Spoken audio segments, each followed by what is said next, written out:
যে আপনি বারবার বলছেন যে ইসলাম কি চায়, ইসলাম কি বলে।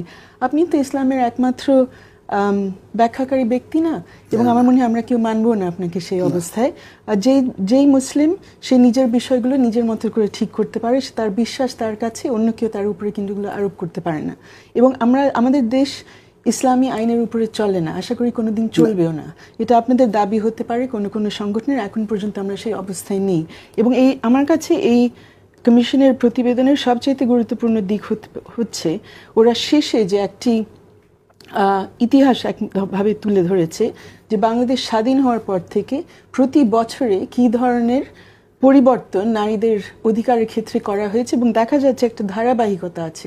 50 বছর ধরে বাংলাদেশের নারীরা সমান অধিকারের দিকে এগোচ্ছে।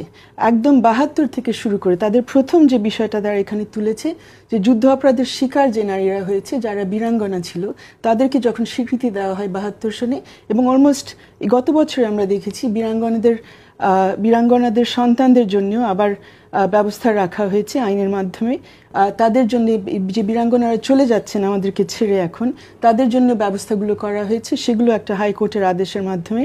এবং অন্যান্য অনেক বিষয় নিয়ে নারী নির্যাতনকে স্বীকৃতি দেওয়া হয়েছে আইনের মাধ্যমে। নারীদের কর্মসংস্থানে অধিকার, এবং নারীদের কারণে বাংলাদেশের যে তারা যে এত বড় অর্থনৈতিক অবদান রেখেছেন পুরুষদের চাইতে বেশি। আমরা গার্মেন্টস শ্রমিকদের মাধ্যমে যেভাবে লাভবান হয়েছি, সেই নারীরা কিন্তু আমাদেরকে লাভবান করেছে। তো একদিকে আমরা এইসব লাভ নিব, এইসব মুনাফা নিব তাদের কাজের মাধ্যমে, কিন্তু তাদের অধিকার আমরা দিব না, এটা তো হতে পারে না। আর আপনার কথা থেকে যেটা পাচ্ছি যে আমরা 50 বছরের আমাদের যে অর্জন হয়েছে, আমরা যেভাবে এগিয়ে গেছি, আপনি আমাদেরকে আরও 50 না হয়তো 500 বছর পিছনে ফিরে নিয়ে যেতে চান। এটা আমার মনে হয় শুধু নারীরা না, পুরুষরাও বাংলাদেশে এগুলো মানতে চাইবে না। কারণ আপনি এখন যে প্রযুক্তি ব্যবহার করছেন, আমি তো কাগজ কলম নিয়ে আছি, একটা ছোট নোট বই আর কলম, আপনি তো আধুনিক প্রযুক্তি নিয়ে এসছেন। শরিয়াতে কিছু লেখা নেই, বাট আধুনিক প্রযুক্তি, তাই না? তারপরে তো আপনি শরিয়ার বাইরে গিয়ে অনেক কিছু করতে পারছেন। তো শরিয়া তো আমাদের সব কিছুতে নির্ধারণ করে না। তাছাড়া আমরা সংখ্যাগরিষ্ঠ মুসলিম হলেও আমাদের দেশে আরও অনেকেই আছেন, তারাও শরিয়া আইন দিয়ে তারা চলবে না, তারা নিজেদের আইন নিয়ে চলবে। অথবা কেউ নিজেদের আইন নিয়ে চলার কথা না, একটা সংবিধান আছে, আমাদের আন্তর্জাতিক আইনও আমাদের পালন করতে হয়।